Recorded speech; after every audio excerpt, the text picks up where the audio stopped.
Welcome everyone to another intriguing episode of The Angriest Man in Orlando. And wow, the angriest man in Orlando. I'm not so angry nowadays. So we gotta find something to be angry about. So let's get into it. All right. So there was no Saturday show. Simply because the material I was going to do was getting played out by a lot of people. So there was no Saturday show for the simple fact that I didn't feel anybody would actually even watch it. And it gets into this in just a moment. Let me welcome everyone to the show. I want to say a big welcome to everyone watching in Tacoma, Washington, 6 o'clock. Thank you for watching the show. I want to thank everyone in Provo, Utah for watching. Thank you. Thank you, everyone watching in Provo, Utah. It's 7 o'clock. And at the 8 o'clock primetime hour, thank you, everyone in Topeka, Kansas for watching. And finally, at the 9 o'clock hour, thank you, everyone who's watching from Detroit, Michigan. Thank you, everyone. Now, let's get into the show. And what was I just talking about? I was just talking about how there was no Saturday show simply because the material I was going to use for that show had been basically driven around the block like a good humor truck and passed around to all the good little boys and girls out there. I'll say this. It's fine to win. It's fine to celebrate your win. But it gets to a point where you just are sort of just clamoring to clamor and it doesn't make any sense or anything. It's not to say that I won't show some of these great videos of people losing their mind, but I just felt like at the time it was just piling on for piling on's sake. And I don't feel I want to do that.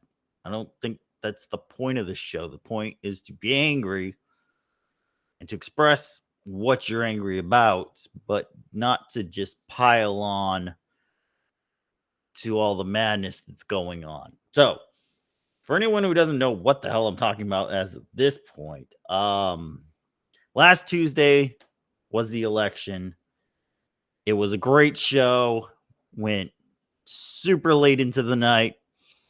If anybody watched the final hour, I apologize. I don't even know what I was saying at that point. I'd been up all day, all morning, doing analysis, getting things done, voting myself. And it got to a point where I said, okay, there's a chance somebody's going to win this thing. This is how they can win it.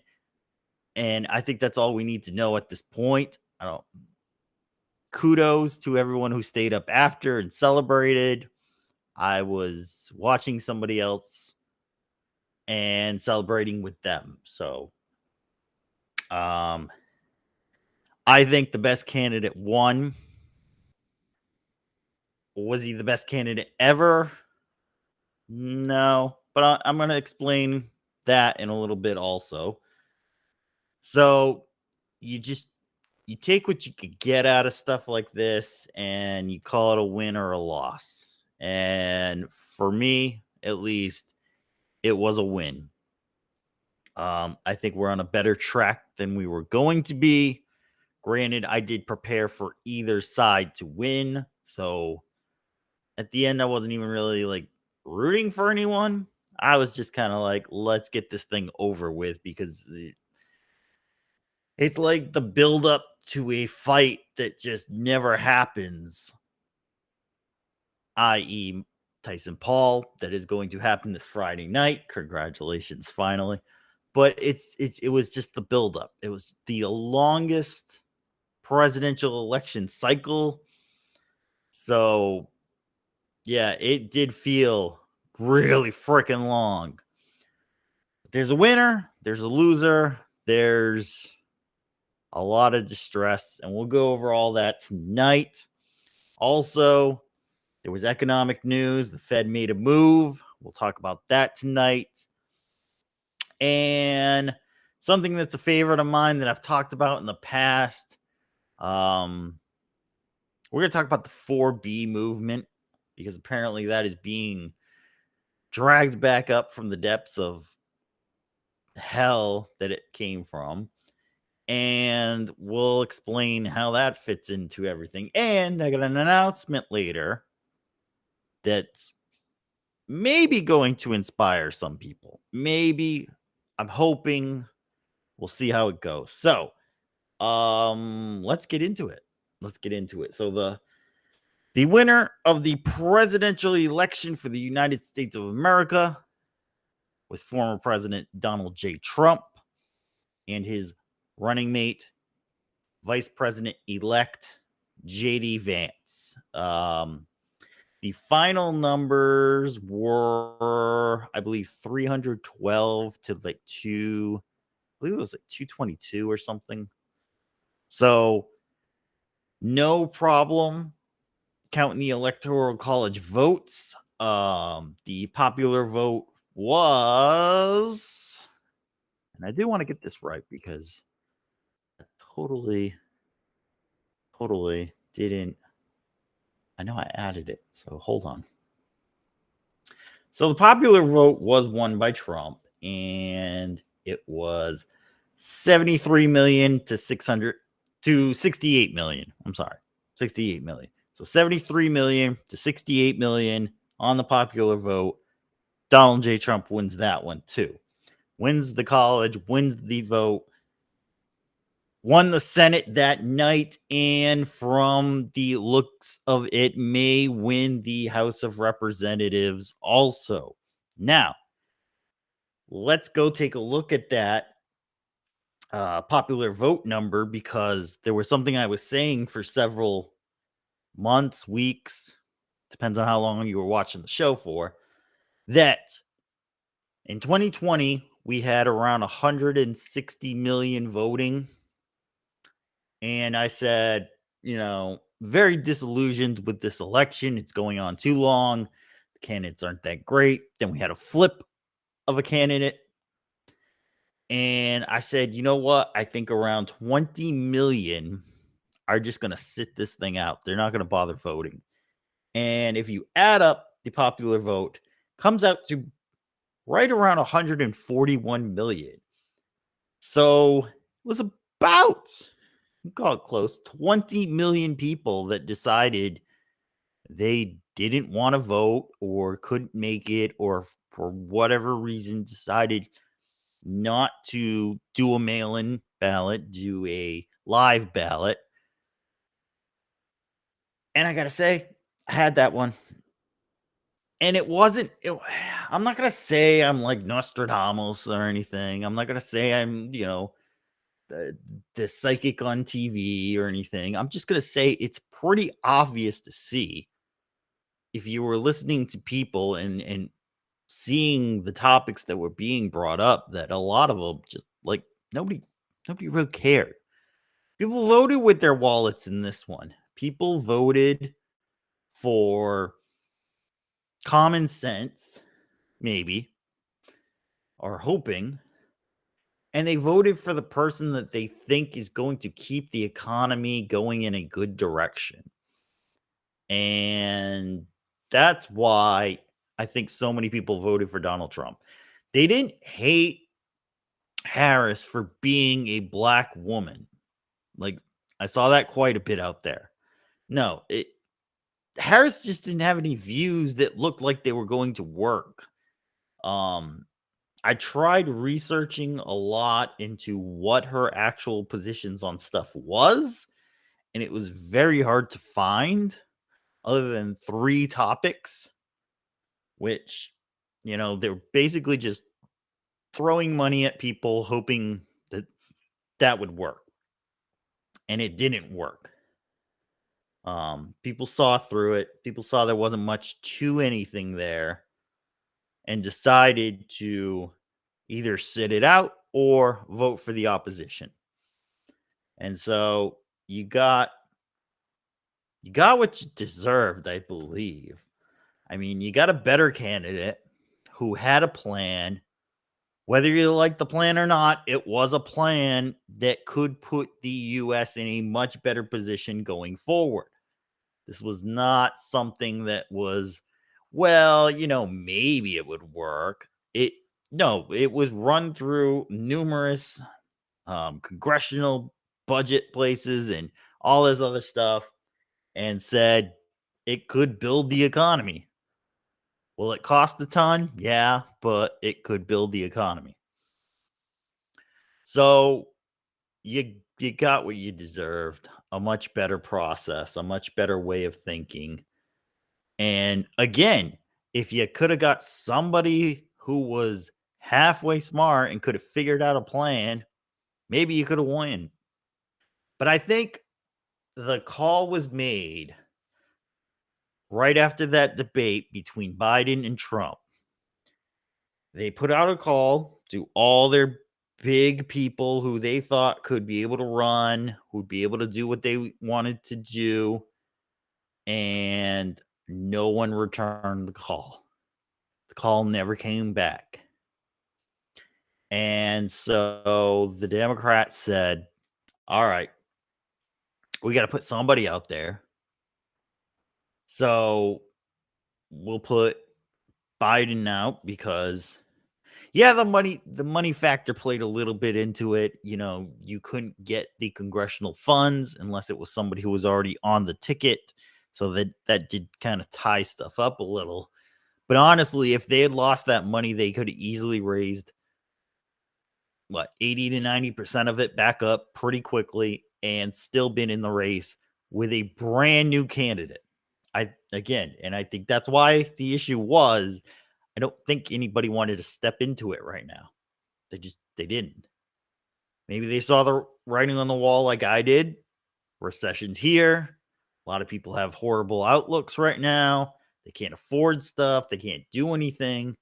And they're not going to really jump on the bandwagon with the Democrats right now.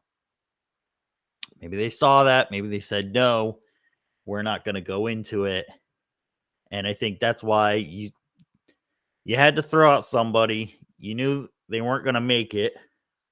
So you picked the least likable people because, basically, those two are going to get wiped out. You're never going to see them again, which is somewhat true. Walz, I've not heard of. I believe his wife made a statement, but I've not heard from him at all since election night. It's been a week. He's pretty much in a gopher hole somewhere in Minnesota, from my estimate. Harris just got back, I believe yesterday, was at the White House for the celebration of Veterans Day. Very frosty with Jill and Joe. Very frosty there. So I would wager to say neither one of those families likes each other. There's no love at all between those two anymore, if there ever really was.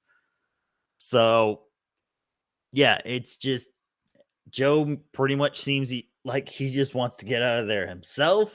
It's all over. Just ride out the next, I believe, like 60 something days and just call it a day. Just that's it. They're ready to pack up and go. I know we still have to get to Inauguration Day and go from there. So that's where we stand right now. Now, going into some of these political picks from Trump for cabinet positions, Some are questionable. Some are really like, let me see if I can get a full. Now, stuff is coming down the pipeline very, very quick. So let's see if we can go through these real quick. So his chief of staff is Susie Wiles, I believe her name is. Seems very confident, seems very competent. First female chief of staff in United States history. So congratulations to her on that one. Uh the United Nations ambassador, Elise Stefanik. She's a New York Republican representative, current House GOP conference chair. Uh kind of so. Kind of so. What does she really know about the UN and how it works and everything? Yes, she's in the state of New York. Haven't really heard that she quite understands that. So, curious to see how that goes. National Security Advisor Michael Walls, a Republican representative from the state of Florida and former Army Green Beret. This will be his national security advisor. Think I think that's a good pick. You've got somebody with military experience. I believe he was deployed. And so he has an understanding of the international realm for national security. So, okay, good pick. Israel Ambassador Mike Huckabee, former governor of Arkansas, staunch supporter of Israel. I guess he was a governor. He actually ran for president at one time. So, he kind of knows the world view on stuff. EPA Administrator Lee Zeldin, former House Republican from New York. Lee Zeldin. We'll see how that goes. But the EPA should be pretty easy to run. Dial it back on those cafe standards. I want my V8s in my cars again. Come on, let's go. They're not that bad. They're not that bad. Middle East envoy Stephen Witkoff of the Witkoff Group. All right. White House counsel William McGinley. He's an experienced lawyer, so he should be okay there. CIA director John Ratcliffe was director of national intelligence, so he understands the field. No problem there. Likely picks. Likely picks are where we are going with right now. Secretary of State Marco Rubio. This one's a little strange because I didn't think he particularly liked Rubio, just personally. But Rubio is a funny individual, not quite sure his stances on the Ukraine Russia war and the Israel Gaza war. He kind of depends on what time of day you talk to him. He kind of looks like he's jumped back and forth. Could be a little more towards war, but I thought Trump's whole thing was we were ending wars and bringing soldiers back. So that one was a head scratcher there. The borders are Tom Homan. Great pick. If you have not heard of the guy, Google Tom Homan, Homan, and just watch his committee videos when he was brought in front of the committee, and he'll explain to you why he should get the job. Two more picks tonight were Vivek Ramaswamy and Elon Musk will be heading up the Department of Government Efficiency, aka Doge. That'll be interesting to see. They're going to be working with different committees and the Congressional Budget Committee or Association or whatever they refer themselves to as. And so that I'm curious to see what their recommendations are going to be. So Kristi Noem is supposed to be the Homeland Security Administrator, I believe. And like I say, some of these, like Noem and who was the other one? Rubio. You kind of question whether these are picks based on you're just putting people in there or you're using people and bringing in people who are actually going to know what they're doing and be able to formulate plans and stuff. Or are they just there so Trump can do his plan and they're just going to be kind of these, sitting position there just to hold it there. So I'm curious on that to see that. So let's get into the fun part of all this. And let's see some of the people who freaked out. All right. I've got them saved. So I'm not going to show all of them, but we're going to show some of them because some of them were just absolutely nuts. Nuts. I'm trying to find. Where is this? Okay, we go with this one. Let's get that one up.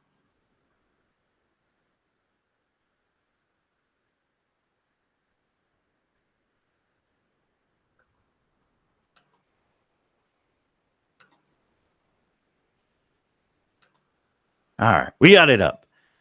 So there was a new thing that started pretty much the day after where women started cutting their hair. Sinead O'Connor even would be proud. Some of them were shaving them straight, but the smart ones were like, let me cut it down first, then I'll shave it. So we have this video when this is the only thing we have left to control ourselves. So we're going to play that.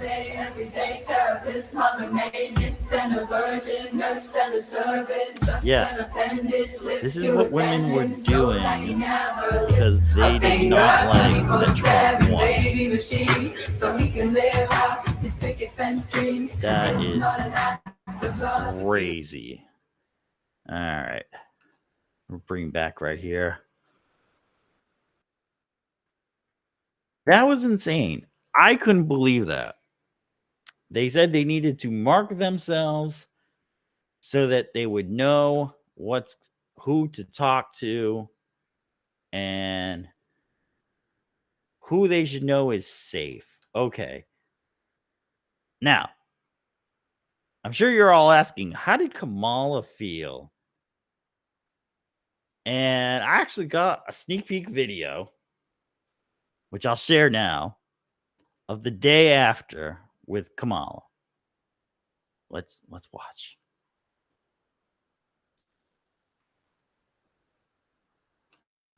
There we go. Okay. Sorry about that.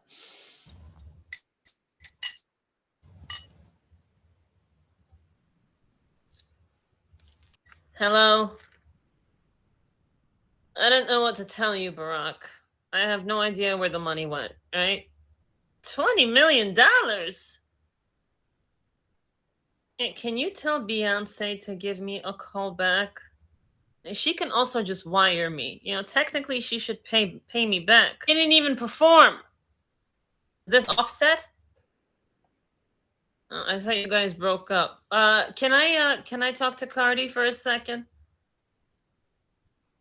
Hey, girl.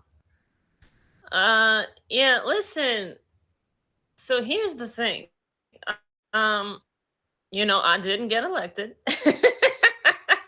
You didn't help me get elected, and you said you would. So I think that, you should unburden that and give me my money back. Don't hang up on me. I will dog walk you, bitch. Hello. Hey, girl. And this is Big Sister General.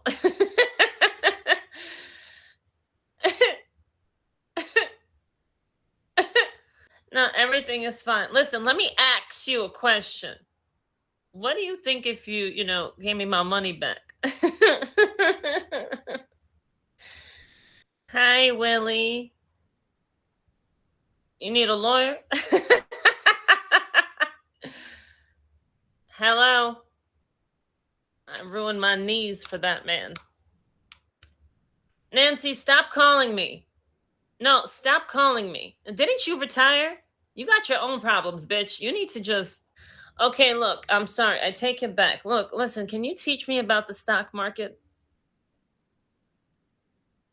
I don't know what any of that means. Look, how about I just give you my password and you bet on some stocks for me? I'm in a little bit of a financial pickle. I guess I shouldn't have said that they were at the wrong rally. It's all big money. Yeah. So from what I hear, they're about 20 million in the hole? Yeah, about 20 million in the hole on the Democrat side. So trying to find the money in the loose ends, trying to get something going. So yeah, they can work on that for a little bit. Let me see if I found any other juicy ones. Let's see. There were so many. We're gonna save that one for a minute. There were so many. Oh, this was a great one. Okay, it's a little long, but we're gonna.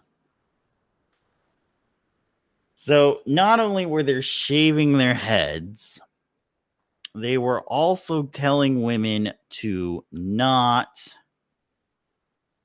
have sex with men anymore.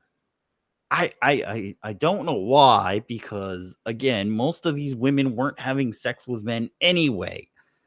So to actually come out and affirm that that's what you were doing from the get-go just made it very bizarre, very bizarre. But this woman said, let's take it an extra step to make sure everyone knows where we are, where we stand. Let's watch. I took the morning to grieve. That's all the time we have. Now is your time to start making a plan. Women, I'm here to talk to you today. The first thing you're going to do is you're going to delete your period tracking app. I don't care what state you're in. Go into your history, take out a paper planner, write down your history so that you have it, because I know that you track it, you use it to track ovulation and all of that stuff. You can't do that in an app anymore. Before you delete the app, you're going to delete your data out of the app. That's not a sure way to make sure that they can't use it against later, but it helps. Next thing you're going to do, you're going to get Plan B or its prescription equivalent. If you are comfortable getting the prescription, you can go to your doctor, and sometimes you can get it for free. That version, I think, is called Ella. And then if you are not comfortable or unable to do that with your doctor, go get Plan B in cash at your local pharmacy. I don't care if you don't need it right now, just keep it on your shelf. The next thing you're going to do is you're going to follow creators like Jessica Valenti. She talks about abortion in her newsletter, Abortion Every Day. She is a godsend. I don't know how she does it. She is amazing. She will keep you educated on all of the things going on around abortion, not just abortion news, but news related to abortion. That stuff is going to be very important to you now. Whether you ever considered getting an abortion for yourself or not, this is vital information to you. You're going to get on some form of birth control. You're going to get the pill. You're going to get the implant in your arm. You're going to get the IUD. You're going to get your tubes tied. I don't care if you're not sexually active right now, because guess what? That doesn't mean you're not going to get pregnant. And speaking of that, I'm sorry. Don't get pregnant right now. I'm sorry. It's your life. You do what you want. My advice to you for your safety is to not get pregnant right now. All right, I can't take much more of that anyway.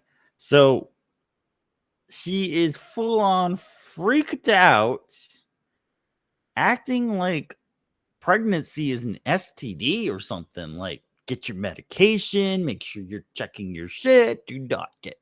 Do not get it. Just say no. Just don't bother anymore. And again, I'm not sure very many men would even want to deal with her if she's going into that amount of craziness, because that is just insane. Wow. It kept going on from there, just absolute lunacy. And I want to show one more, because I don't want to go through this all night. We do have stuff but it does have something to go about into our next topic that we'll go with. So let's share one more video, because there we go. Let's go. Not that my content reaches a lot of men because I have an IQ of 130, but I want the men in this country to know that half the female population, we're dry. We're probably going to stay dry. I'm dry as a desert, baby, and I don't want it to change. Yeah, we're not going to like you anymore. You understand that? Like, it doesn't matter if you take away abortion. Like, we'll want to have your babies even less, right? Even if you take away contraception, like, women are really good at celibacy because you guys are actually a threat to us. So we have a lot less to gain from you. So yeah, 4B all the way. Let's make some money, I guess. That's all we can do now. Not that my... Let's make some money. That's all we can do now. 4B all the way. Yeah, that's what she said. So she says half the population is now dry as desert and will not be participating in any of that. Okay, so what is 4B? If you've watched the show long enough, I did do it on one of our early, maybe mid-fall last year. 4B movement. Talked about it during the show. If you don't remember, I'll do a quick refresher course to go over it. So the 4B is a movement that was started in South Korea during the mid to late 2010s on Twitter and on their local website of WOMAD. So the core tenets to the 4B movement are, now in Korean, they all start with a B. So I'll read them first in Korean and then we'll go over in American what they all stand for. So there's bisexual, bichosen, biyenyue, and bihon, which stands for no sex with men, no giving birth, no dating men, and no marriage with men. So basically, you're basically no relationships with men is basically what this movement was.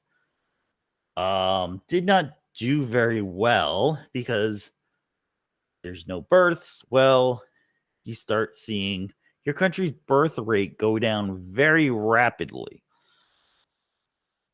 And for anyone who looks long-term like I do, one of the main factors, at least here in America, is Social Security. And how does Social Security work? Well, the government collects Social Security taxes through paychecks of people working.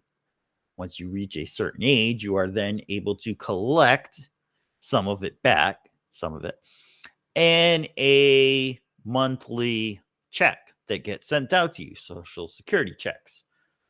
So the people going into the system end up feeding the system and then coming back out and taking the money. Well, what happens if there's too many people taking the money? Well, you got to put more people in feeding the money. And so if you if you start having a low birth rate, you start losing population, and that population doesn't end up coming in and working. Therefore, you're not refueling the social security system. So, when that generation that decided to do this 4B movement decides they want to retire, guess what? The money's not going to be there because there was no one behind them to fuel the system. It's like if you get to the gas station and the gas pump's out of gas, guess what? You're screwed. So, not exactly the smartest move that they tried to pull, but apparently American liberal women are now going to go with this movement of shaving their head, even putting on some tattoos, I've heard, and the 4B movement, thinking that this is the way, and that's how they're going to get back at men. Well, for anyone who's been paying attention or at least watching this show for the year and a half that we've been on, men have been seeing this go on for a while now. This is not something new. A lot of men weren't getting any responses from women. Women were basically shutting them off because they wanted some top tier man that was suddenly going to appear, manifested. God help them. I don't know, whatever they thought in their weird little crazy minds of theirs. And so they weren't talking to regular men anyway. So I don't know who the hell you were talking to, your cat, I don't know, your neighbor, I don't know, but you weren't talking to men.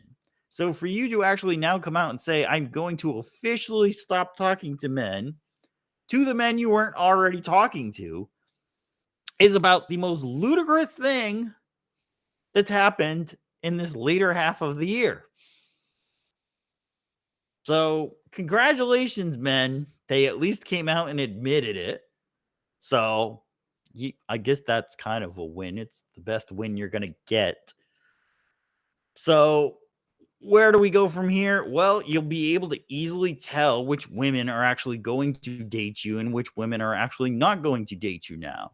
They basically cut most of the time out into who you want to actually talk to. So congratulations, women. Round of applause. You guys actually made life easier for people, which is crazy because I never think women were going to make life easier for anybody, but here we are. And another thing to think about is, and yes, Mary Jade, your opinion, killing your child is not the answer. Okay, it's your opinion.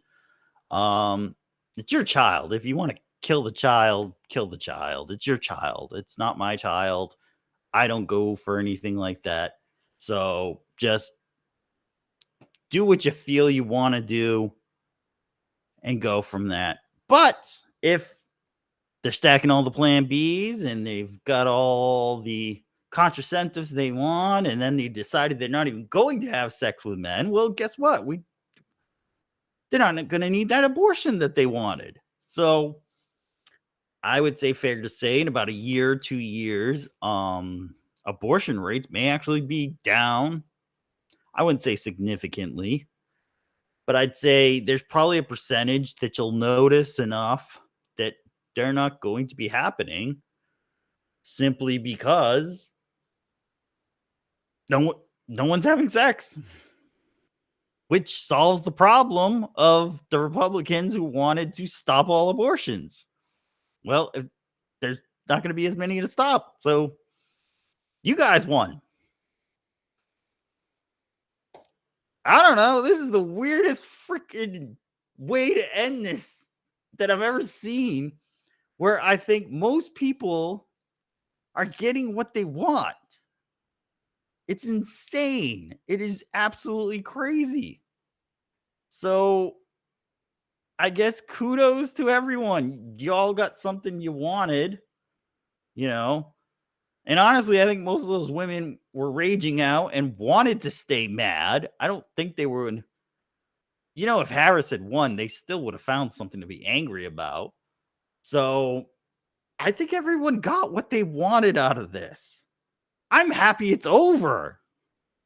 but everybody else kind of got a little something that they wanted out of it, and it's a good time, and I think we can move on. Okay, hold on. I'm getting some people in the chat are asking me to Google something. Let's see. Lysistrata? I think that's what it is.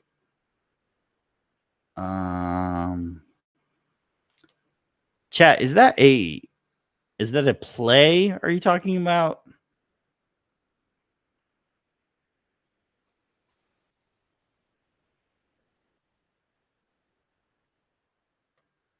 I'm not quite sure. Hold on, you did spell it differently. I'm going to try to spell it correctly now. Has anyone heard of Lystrata? Lystrata.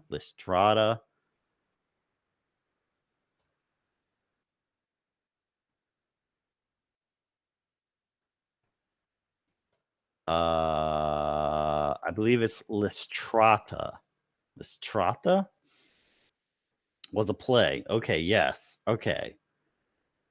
Let me see what the story is. It relates to the story of Lystrata, an Athenian woman who is determined to end the Peloponnesian War. She does so by recruiting the women of both Sparta and Athens, the main rivals in the war, to her cause. They come up with a clever way to get the men to stop fighting. There will be no sex until there is peace. Okay, Mary Jade, no. Is this based on a real thing? Because I really doubt that they had that much formation back during those days. I highly doubt this is based on real events.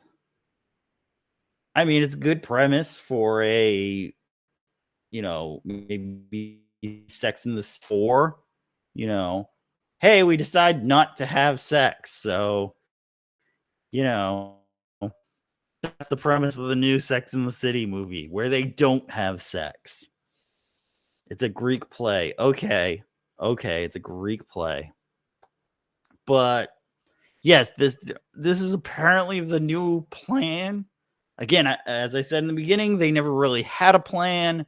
So I guess this is the best next thing to a plan. They think this will affect the men of America, that they will slowly change to say women should be listened to, appreciated, valued, and all that good nature.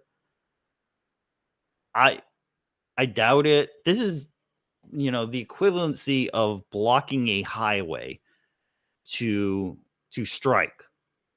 It only pisses people off. I think for the guys who are actually with these women, if there are much, it's really just gonna piss them off internally, because from what I've seen from most of the men for Harris, they're not very aggressive. They're not very externally emoting, mostly internally emoting. So I think it just kind of winds them up. What will happen, I don't know. Hunger strike probably would have worked a little better. I don't know. But that's their plan. That's what they're going with. So if you see anyone, possibly could. Now, hold on. I did have a video I did want to show, and let me see if I can find it. I understand people with cancer, because I know several people who have cancer, and it's a terrible thing to have, and people have to go through stuff. And, when you're going through chemo, you do lose your hair. And so let me find the video if I can. Oh, that's not it.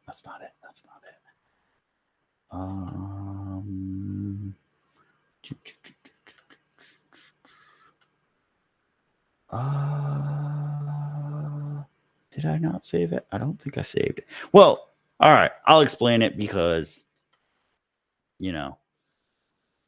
So when you get chemo, you do tend to lose your hair. And this is unfortunate, especially at a time when crazy liberal white women, I should say, because I haven't seen many other races doing this.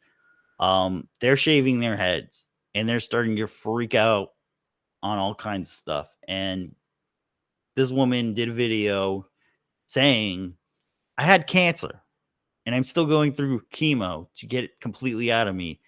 And I lost my freaking hair. Okay. And I'm not associated with any of these lunatics that are now shaving their heads on TikTok. Okay. Not associated with them. They're absolutely nuts. And not every woman who has a bald head does not mean she is a crazy liberal. So please, please remember that when you're out and about and you see someone who has their head shaved, they may be possibly going through one of the worst things they can go through in their life. So please, please think before you just look at someone like that right now. It's unfortunately, we even have to get to these types of things in life, but this is what happened in life, and this is how far we've gone. So, all right, we're going to jump off of that, go into the economy. Let's see what's going on. I think we've had enough of that. So the Fed did have a meeting last week. They did drop the Fed fund rate, interest rate, another quarter point. It was expected, at least from people who knew what the hell they were talking about. And it is also expected to drop another quarter point in December. So we should be down a full point from where we were, close to 4% by the end of the year. That's on track. That's pretty much been telegraphed. I don't know if people have seen it, but the rates are slow to react right now. I've not received any notice that rates have gone down. So just I would check your credit card statements, see what your interest rate is right now. Check it again at the end of the year. You might see a little bit of a drop there. As for going out car shopping, rates are more competitive, I'll say, simply because nobody's buying cars right now. But also the interest rates are going down. So banks who are really losing a lot of the business will tend to be the first ones to say, okay, we can lower the rate a little now because we're not paying as much ourselves. And they'll get you a better rate for a new or used vehicle. I did actually purchase a truck for my company. So, yes, dealerships are willing to work with you, specifically Stellantis, Ford, and Nissan. Stellantis being Chrysler, Dodge, Jeep, Ram. They will definitely work with you. Just be strong. Tell them you're going to leave several times and shop around so that you can bring the dealership you're going to work with the prices at other dealerships. And if they can, some of them may, push a little harder, be like, I want quotes. Can you get me an actual quote? But if you can at least, tell them the ballpark you're looking for and, hey, I saw this vehicle at this price. Can you match it? They're going to try their hardest to do that because they really can't sell anything right now, specifically those three brands. And they're going to get you pretty much where you want to be. Make sure you do your due diligence, figure out how much you can afford, how much you want to get, what type of vehicle you want, what color, what options, and go to, before you even go, email the dealerships you want to deal with, explain to them what's going on, be negotiate in good faith also.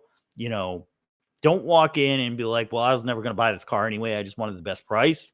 If you go in there and you say, listen, I got a better price here. Can you match it? They're going to absolutely say, are you going to buy this vehicle right now? You tell them, yeah, I'm going to buy the vehicle if you could get it to this price. And they will work hard to get it to that price that you want. And you'll be able to get the vehicle you want. Again, buy it if you can afford it. If you can't afford it right now, hang on. There's going to be even better deals later on. But if you absolutely need it, this is a very good time coming up. Black Friday, right after Christmas. Those 2 times are going to be the best times of the year to buy because they're just trying to get them out before the end of the year. So they will be very, very anxious to get that vehicle in your hands. Again, make sure you can actually afford it. And so, yeah, the rates are going down. If it's a little high, I would say, keep the vehicle for a couple months and then try to refinance it through another bank. Banks will certainly be trying to buy good customers. So as long as your credit's not terrible, I think you'll be able to refinance it even lower than what the dealership would have offered you. As we see these interest rates going down next year, I still believe there's going to be a few interest rate drops. I know Trump is going to put his finger on the Fed Reserve, but I think Powell will actually kind of stand his ground because his contract or whatever it is only till 2026, and they believe he is not going to be there afterward. So if you know your time's up anyway, you're going to do what you think you need to do. So I think he'll certainly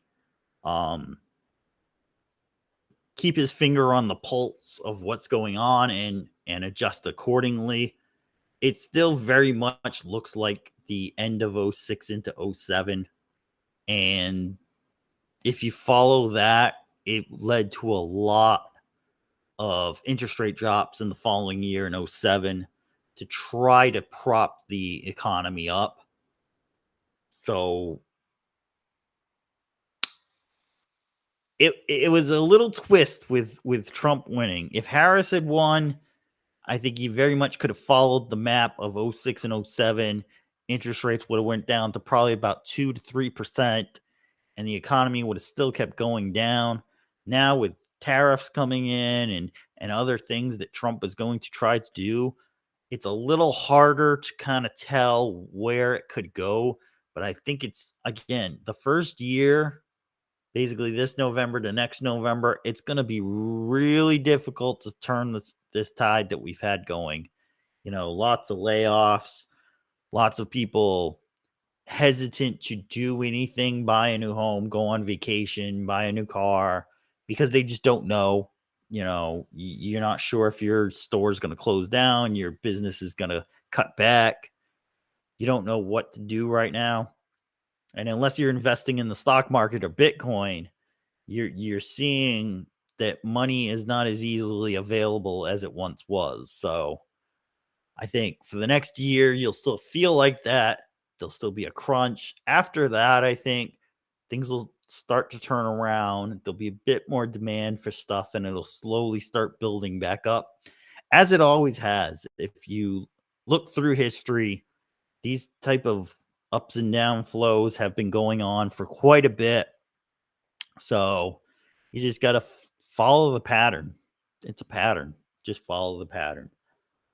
So the Fed meets again in December, and then I believe January, February, they're off. It's either February or March. So we could see in the 3% realm by next spring, which would mean most new car loans will be about 4% or so. And the mortgages they were going up. They've dropped a little back under 7% right now, about 6.89. Those are going off of basically the 10-year treasury yield, and it's very dicey. No one really knows. A lot of people think Interest rates long term will be higher, so they're pricing it higher, so you're getting a higher um, mortgage rate. It's not quite in the realm of what people would like to see, but the home prices, at least in the south and west regions, are coming down. So if you find something you like, maybe you take the 7% and just say, I'll refinance when I can see it going lower. I don't think it's going to get to the 9% of like the early 2000s. And I certainly don't think it'll get to the 13, 18% of the 80s. I think 7, it's going to bounce around 7 a bit, and then it may drop a little to 5. I don't know if it'll go to 2 ever again, but I think 5 to 4 is where it could possibly be at some point. So, so somebody was stating the easiest thing to fix all this is to get the wages up to a real value that they actually mean something. I think wage growth was so low compared to the inflation that's what really hurt everyone. It's a good point, you know, but the only way you're going to get wages up is if you start charging everybody for more stuff. So, you know, it's tough to do it's tough to do dramatic shifts in that without really almost destroying everything else in the economy. But we'll see where that goes. Um, Again, it's a move that was predictable, you know, as long as you're watching the patterns. Okay, so we've hit all those great fun stories. Now, I don't want to go too long tonight. It's time for the announcement. And here is the announcement. Maybe a couple weeks ago, maybe a month ago or so, I stated that I didn't really like either party. I mean, I was going to lean towards one party because it was better. It was more thought provoking, I guess. They had a plan. But I wasn't completely sold on what was going on. I was actually shouting to several of the candidates why they were not auditing the entire government. You know, if your household is spending too much and not bringing in enough money, there's a couple options you can do. Number one is you can just try to make more money and then try to spend a little less. Or you can actually sit down and look at what you're spending the money on and basically audit yourself. And I felt like that was something that people should have been screaming from the rooftop during this election, that they were actually going to audit the government. The government now is around 36 trillion in debt, spending well over what their GDP is. So even if you have a good, respectable number of GDP, you're still spending more than what you're taking in or producing. And nobody was calling for it. Even Trump, he's going to do some tax cuts, which means they're going to have less money, which means you won't have enough money to run what you're running. So you either cut back or you print more money to spend the money on. So, which can lead to inflation. We'll have to see how that goes. So, I just, look, several political parties that were running in elections, federal elections and such. And, it's not a weird thing to hear about a third party. It is weird to actually try to see one succeed. Ross Perot was a name for a third party candidate who was during the 90s, got enough to get his name noticed. But there hasn't been many since.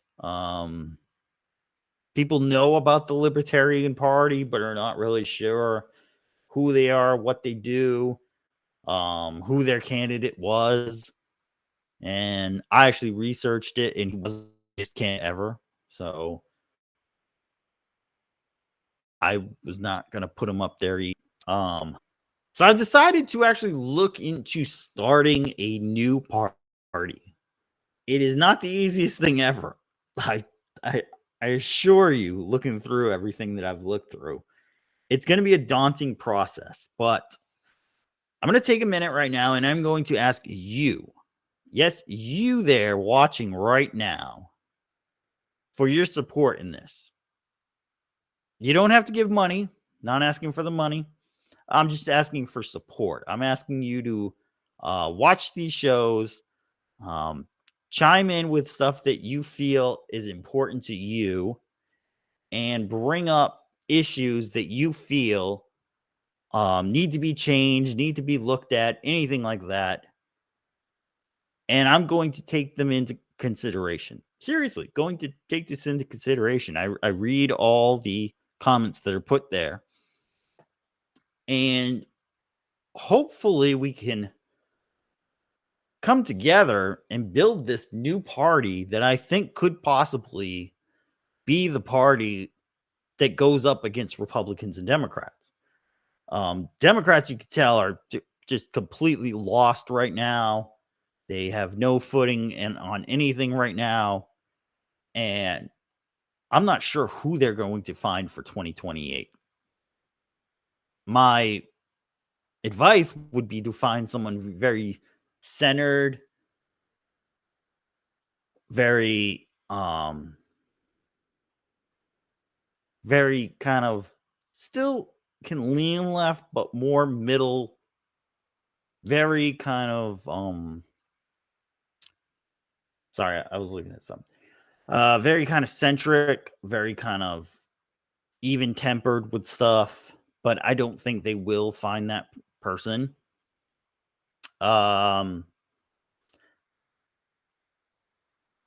Let's deal with this comment real quick. When are you going to take calls? Still working on that, working with Rumble to get that service available, talking to their tech people to get that available.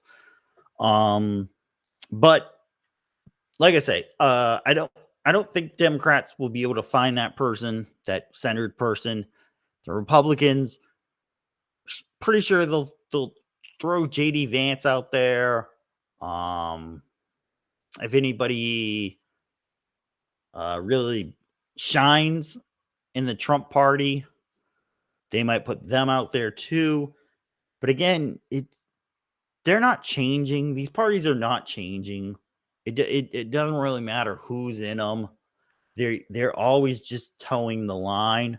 So this is going to be a party of real common sense thinking, logical thinking, weighing stuff out, centered, compromising, coming to the middle of the aisle.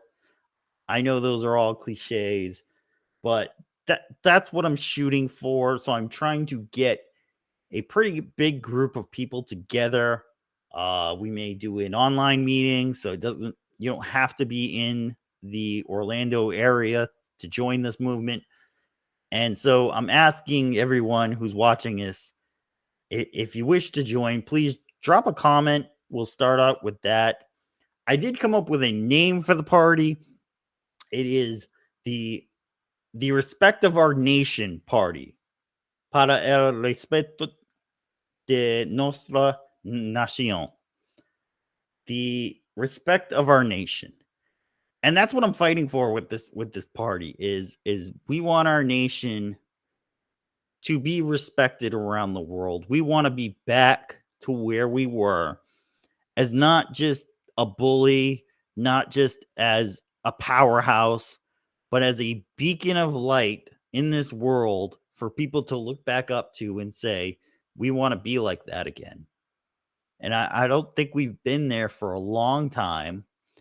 And I think if we get the right candidates with the right positions, we can make that happen again. So this is only the beginning. I wanted to start it right after the election to shoot for the next elections, whether that be 2026, 2028. We're going to start it now to get it rolling and see if it takes off. I'm hoping it does. This may burn and crash before it even gets going, but I'm hoping that with your support, we can get this off the ground and we can put some real people in positions to really change some stuff and bring some common sense back and get people's lives to where you feel comfortable living again. You don't feel like everything could come crashing down tomorrow. So with that, I'm going to thank everyone for watching tonight. You've been great. Thank you for everyone who's been dropping comments, telling me go check stuff out and everything. Thank you. We got somebody in here from Rumble. Groy Perzillo. We're talking about the elections and how I'm looking into starting a new party that could go outside of the Republican and Democrat Party and be a common sense party, something that could, put people in positions to change lives, to make it better for people living, and to not feel like, hey, the whole country could go down tomorrow. That's what we're talking about right now. We touched on the economy, where things are going with that.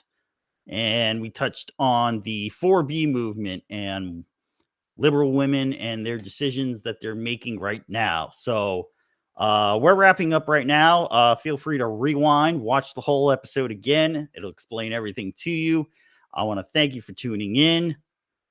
And then we're going to go from there. I don't want to say nationalist position because that brings up the look of, Nazis marching through the streets. But it's just common sense positions.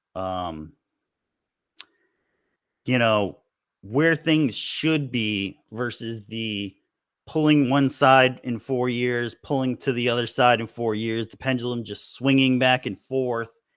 And nobody likes it. Nobody wants it to keep going. So can we find somebody who's centralist, level-headed, level-minded, and be able to do what people really want? And so that's why I'm asking in the comments, put your positions in there, what you disagree on, what you agree on. And we're going to call it a night right there. Thank you, everyone, for watching. I am the angriest man in Orlando. Thank you, everyone. And as always, stay angry.